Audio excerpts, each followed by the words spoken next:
komplek makam Pangeran Jayakarta. Keramatnya makam Pangeran Jayakarta, pohon kiara raksasa pun enggan mengotorinya.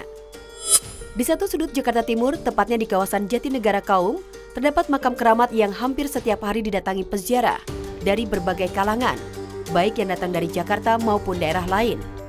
Makam keramat itu adalah makam Ahmad Jaketra atau Pangeran Jayakarta, pejuang asal Kesultanan Banten yang menyebarkan agama Islam dan bertempur melawan penjajah Belanda di tanah Batavia. Ini adalah makam beliau, Pangeran Ahmad Jaketra atau Pangeran Wekas atau Pangeran Jayakarta keempat. Nah, ini makamnya. Ya, seorang waliullah ya, seyogianya kita sebagai umat Islam untuk mendekatkan diri kepada Allah, tapi mendekatkan diri juga kepada kekasihnya Allah. Meski usianya sudah berabad-abad, makam Pangeran Jayakarta baru diungkap ke publik pada tahun 1950-an oleh ahli warisnya. Sebab mereka mengikuti pesan Pangeran Ahmad Jaketra yang sebelum wafat pada tahun 1640 meminta kepada keluarganya agar tidak mempublikasikan makamnya.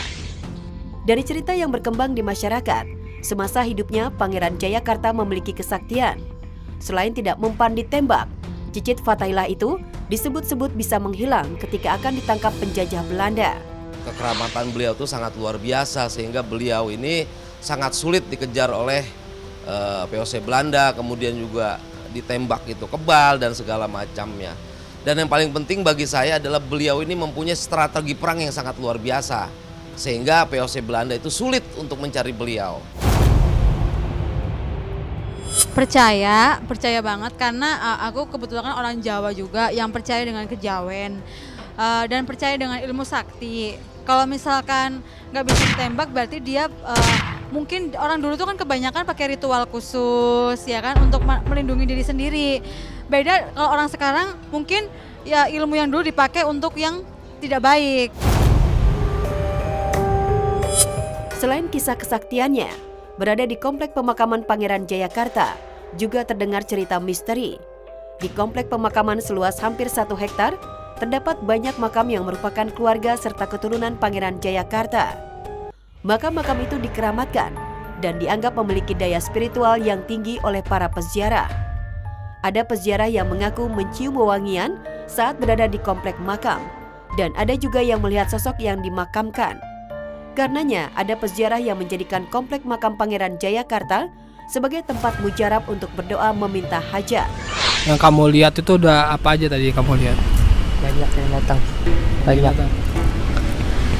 Pangeran hadir semua. Putranya, pangeran, gurunya datang semua. Kita berziarah ke makam beliau ini untuk mendoakan kepada Pangeran Jayakarta dan keluarganya bahwa beliau telah mendakwahkan agama Islam di Jayakarta ini, di Batavia, sehingga agama Islam ini sangat luar biasa. Banyak tempat soalnya yang kayak udah kuno-kuno gitu pasti ada penunggunya, makanya kita aku selalu diajarin kalau misalnya ke tempat-tempat baru kita misalnya kalau menurut kepercayaan masing-masing ya, kalau kalian bisa bilang assalamualaikum atau permisi gitu, jadi lebih sopan juga. Tak hanya berziarah ke makam, saat mengunjungi komplek pemakaman Pangeran Jayakarta, peziarah juga menyambangi Masjid Jami As-Salafiyah. Masjid tersebut merupakan bangunan peninggalan Pangeran Jayakarta. Meski sudah beberapa kali direnovasi, namun masih ada bagian masjid yang asli sejak didirikan Pangeran Jayakarta pada tahun 1620. Nah, ini adalah masjid yang dibangun oleh Pangeran Ahmad Jayakarta pada tahun 1620 Masehi. Nah, ini adalah tiang-tiangnya nih.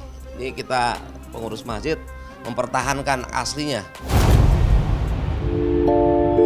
Sementara itu antara Masjid Salafiyah dan makam keramat Pangeran Jayakarta terdapat pohon kiara yang besar dan rindang yang diperkirakan berumur ratusan tahun.